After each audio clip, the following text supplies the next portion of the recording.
Republicans are ramping up support for a particular candidate in Tuesday's New Hampshire Senate Republican primary in the hopes of setting up its best chance to oust Democratic Senator Maggie Hassan in November. On Thursday, Governor Gov Sununus endorsed State Senate President Chuck Morse, saying he is the best candidate to defeat Hassan. But Morse is actually polling behind retired Army General Don Bolduc, who has backed false claims that the 2020 election was stolen. For more, I want to bring in Dante Scala. He's a professor of political science at the University of New Hampshire and a friend of the program. Dante, good to see you. Thanks so much for being here.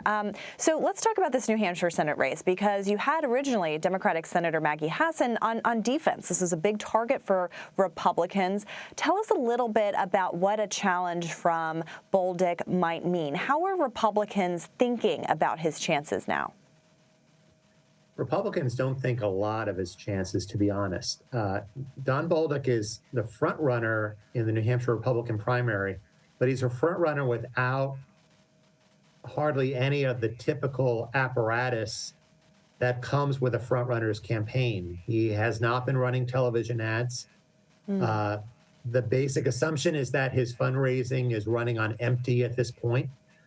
He's been, on any traditional metric, he's been behind, except for the polling, which has shown all year that he has name ID statewide among Republicans, and that Republicans in New Hampshire who know him tend to like him. So, and he's been basically campaigning since he lost 2 years ago, also in the Republican Senate primary. The candidate that a lot of Republicans wanted to run, at least at the national level, was Governor Sununus, and he decided not to. But he did endorse Chuck Morse over Don Bolduc. How is that panning out? Could that boost Morse? Does that have an effect? I think it's possible it'll have a minor, not a major boost. It's an endorsement that came late, just late last week. And a couple theories about that. One is that a late endorsement helps more because a lot of New Hampshire voters are just tuning in and realizing they have to vote in this late September primary, after the Labor Day holiday, after the summer.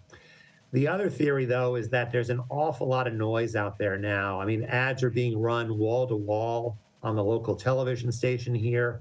And will Chuck Morse be able to drive that message about Sununus' endorsement in such a noisy environment? That's what remains to be seen tomorrow, whether New Hampshire voters go to the polls and say, well, it's either Bolduc or it's Chuck Morse.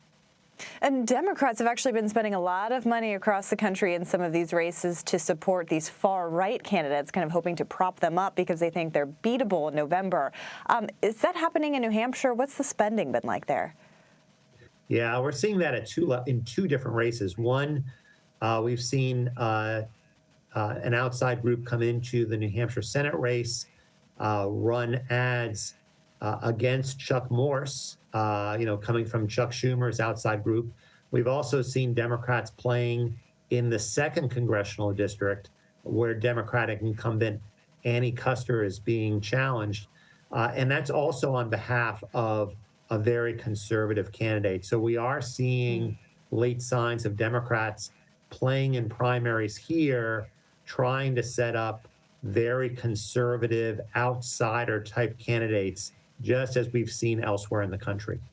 And I want to talk a little bit about the House race that we're all watching tomorrow, which is in New Hampshire's 1st district. Here you have 2 young former Trump staffers facing off tomorrow. It's become pretty bitter in these final days. Tell us a little bit about that contest. Yeah, it's very interesting. We've got Matt Mowers, who's in his early 30s. He ran for this seat 2 years ago against Chris Pappas. And his main challenger right now is Caroline Leavitt, who's all of 25, who's built a formidable campaign after serving in former President Trump's press secretary's operation. And she has raised a large amount of money, running lots of ads, and has really taken to the fight to Matt Mowers. In addition, there's a third candidate, Gail Huff Brown, a former newscaster, wife of Scott Brown, who ran for the New Hampshire Senate against Jeanne Shaheen several years ago. So it's really a trio of candidates who are all making a strong effort going into Tuesday. All right, a lot to watch in New Hampshire, as always. Dante Scala, thank you so much. Appreciate it. You're welcome.